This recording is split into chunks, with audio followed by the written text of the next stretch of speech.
This whole sculpture is made entirely from wood, hand carved with these hands.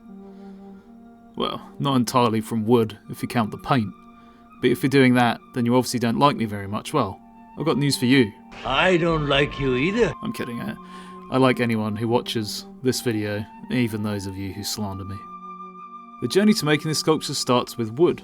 I still have some chunks from a box of lime offcuts I bought a while back, and they're perfect for these small but detailed sculptures. I printed these templates up from Sketchfab using a 3D model I found there to help me with the shape and features of the Star Destroyer. I actually shared my early idea with my supporters on Patreon, as you can see from this sketch. Now, the final sculpture doesn't look exactly like this. It's certainly the foundation for what's to come. Star Destroyer appears to have a very simple shape, but it's not just some triangular looking thing. The long edges slope up towards the centre, and the point of the ship slopes up towards the bridge or the command centre. I started off using this knife to carve away the straight edges, and it's a knife that a lot of people ask me about. Weirdly, I have no idea what brand it is. My sister actually bought it for me in some generic set for Christmas one year, and don't kill me right now, but it seems to work better than my Mora knife, which is essentially the same kind of knife, but I just can't sharpen the Mora knife as sharp as I can sharpen this generic one. Even after making the weird shape of the ship, I then had to create the different levels on top. I'm not sure what's inside these areas, but on top of them is the flight control, the ion cannons, and the turbo laser turret. The weird round bubble on the bottom is the solar ionization reactor. Try saying that 3 times quickly. I looked up on Google, and apparently the solar ionization reactor was a type of hypermatter annihilation reactor that functioned through using hypermatter to create a miniature star inside the reactor chamber to draw energy from. And that sounds pretty cool. I don't fully understand it, but it sounds pretty cool. The ship has a ton of lines going across it, and whilst I couldn't make them all appear at this scale, I wanted to give a good representation of what's meant to be there, and that's really something you have to think about when working on a small scale. You have to omit a lot of details, but try to create textures and lines and shapes that kind of fool our brains into recognizing a shape that we already know. For instance, if you were making tiny houses, you try to make a little pointed roof, because our brains will see that pointed little shape and think, hey, that looks like a roof. As you can see, I've used quite a few tools so far, but I don't think I've used the Bendy Boy chisel in this whole sculpture, so I'm very sorry about that, Bendy Boy fans. The next stage was the engines, and if you've seen Star Wars before, you know they're pretty meaty looking. At this scale, however, they're pretty tiny, but they didn't make creating them any less difficult. It made it more difficult, if anything, and I don't think people always realise that just because something is small doesn't mean it takes less time to make. It takes fewer materials, of course, but not less time.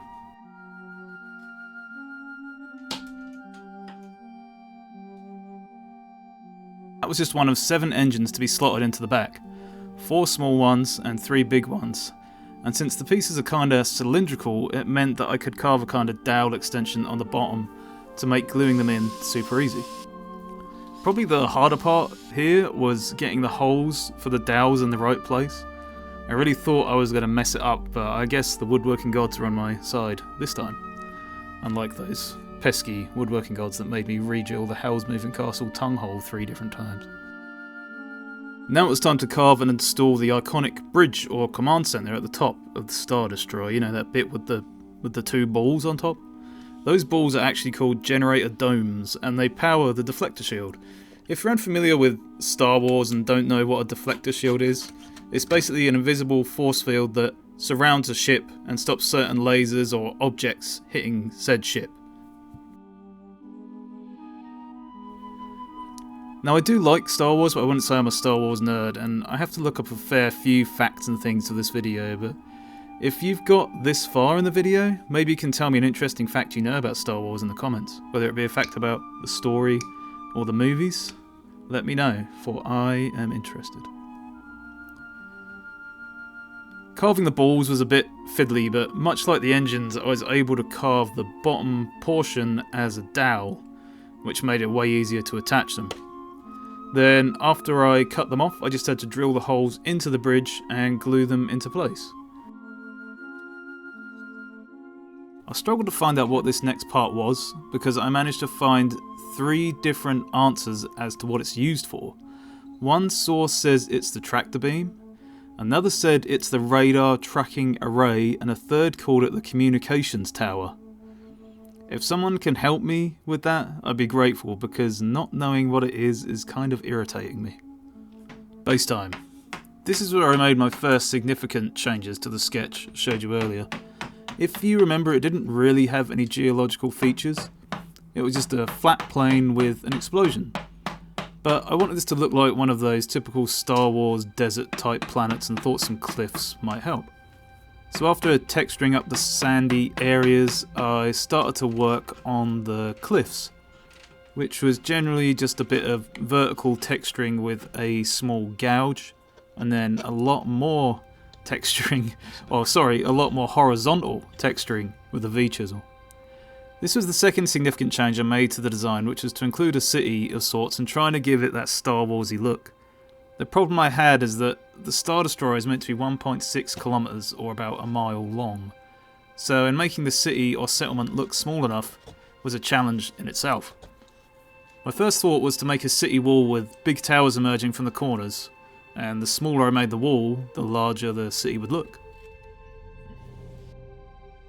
Magic. After gouging out trenches for the walls to slot into, I glued them firmly into place and then made a dowel with my chunky metal dowel plate that we haven't seen much of lately. Once the dowel is made, I carved the tops of the towers down a bit and then drilled holes for each of the towers to glue into each corner of the wall. Some of them required a little bit more persuasion than others, in the sense that I had to whack them with something for them to go in. Next up was the buildings inside the city wall, and this is the part where I think I messed up a little bit. I thought that making city blocks rather than individual buildings would create a kind of cityscape with these tall, angular Star Wars looking buildings, but looking back on it, I'm not sure if it really went the way I wanted it to.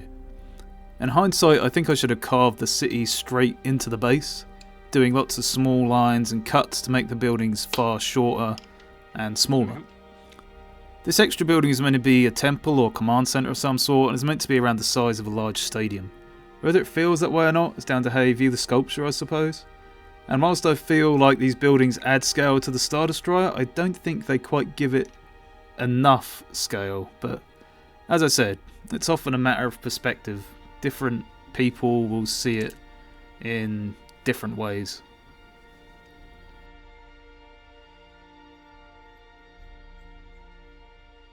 Now everyone, hold your breath while I cut this thing I spent about 15 hours making.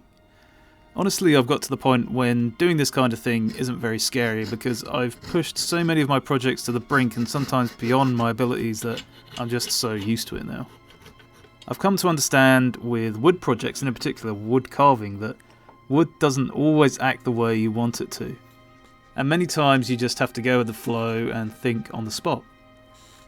That's where new ideas come from, I guess, experimenting and failing and problem solving, and if you do that repeatedly, then your skills are sure to improve, I would say. Carving this explosion was kind of weird, and I just decided to treat it like a cloud. I also decided not to record a lot of it, apparently. But if you imagine it as a load of blobs squishing against each other, then maybe that helps.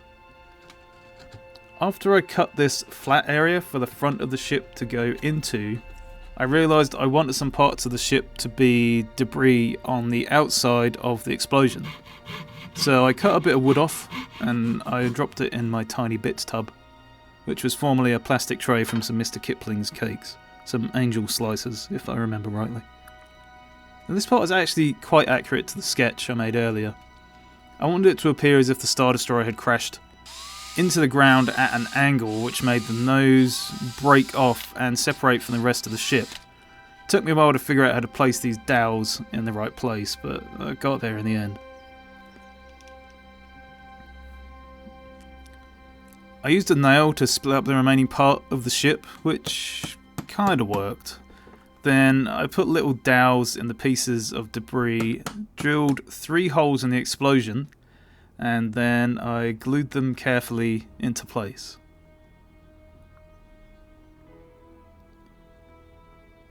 To connect the explosion and the ship to the base, it was another dowel. I feel like I've made so many dowels lately. You should call me the Lord of the Dowels. I use a 50-50 mixture of polyurethane wood varnish and white spirit to seal the carving. I usually coat the sculpture about 3 times, but it just depends on the piece of wood you have. Always important to get any dust off the carving before you seal it. When I started putting on the first coat, however, I noticed some black streaks, and soon realised that I hadn't cleaned my brush properly, so I went to the sink and cleaned it thoroughly. Luckily, none of that black stuff came through on the final paint job. I always put the first coat on quite thick, and it will soak up fairly quickly. Then just 2 more thin coats and wait for a day or 2 for it to be ready for painting. The reason I seal the carving first and don't just paint on top is because it's much easier to control the paint this way, and I can clean areas back with spirit to give a more faded look if I want to. While we're watching the painting process, I want to thank my awesome and dedicated patrons for their support. They get to see my videos a day or 2 early, advert free, and they also get to influence future video ideas and see my sketches for upcoming projects before anyone else. If you'd like to join and support my work, then there's a link in the description for you to become a patron as well.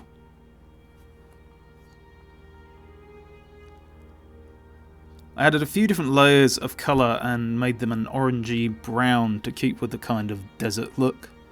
The cool thing about this technique is that you can keep adding thin layers on top of each other to create depth. Then I added base colours to the ship, which is just a light grey and a base of a kind of a orangey yellow to the explosion. I can then come back with some darker orange on the outer parts of the explosion. And then this dark wash on the ship, which looks really scary, but once you wipe it all away, it makes more sense, and it makes the details on the ship pop out a bit more. All those little lines take in some colour, you know. At this point I wondered if I should add a lighting effect from the explosion which affects the scenery. I thought maybe if I pointed a light from the centre of the explosion outwards, then I could see where the light from the explosion would hit the objects around it. It got a little hard to see where the light should be hitting, so I turned the light off, which made it a lot easier. I was then able to do the same thing to the ship, and then started to paint a bright yellow colour to the base around the explosion. And I moved the outer edges around with my fingers to make it fade. Then I added some bright yellow to the cliffs near the explosion to keep that kind of glowing effect going further out. Of course, with very bright light comes very dark areas, so all the shadows behind the building had to be extra dark. I darkened the areas further away from the explosion too, just to make it stand out more, and then just a final coat of dark brown around the base. And then I did some little black flickers of debris on the explosion, and we were ready to see it all done. I've been thinking about the story behind this sculpture because, as far as I can remember, there isn't really a scene like this in the movies. So in my mind, it's not as simple as just a rebel attack on an Imperial ship, but rather some drama within the ship itself. I think the captain of this Star Destroyer, let's call her Tilia Chiz. Tilia for the Latin of Lindenwood, and Chiz for chisel. Tilia Chiz has been pushed to the brink of the Empire after having seen countless settlements and planets crushed under their rule. Taking a role as she saw it from the galaxy unifier that she'd hoped she'd be, to the merciless warlord that she became. She informed the Admiral that she wished to take a more diplomatic approach on this newest desert planet, yet was straight out refused such liberties. The Admiral told Tilia that they would be killing anyone who stood in the way of the Empire. Tilia proceeded to send the word to the rebels, who were waiting with an ambush by the time the Star Destroyer arrived, and in the desperation and confusion on board the ship she was able to guide it straight into the ground in a final act of rebellion. Thanks very much for watching, guys. Hopefully I will catch you again soon.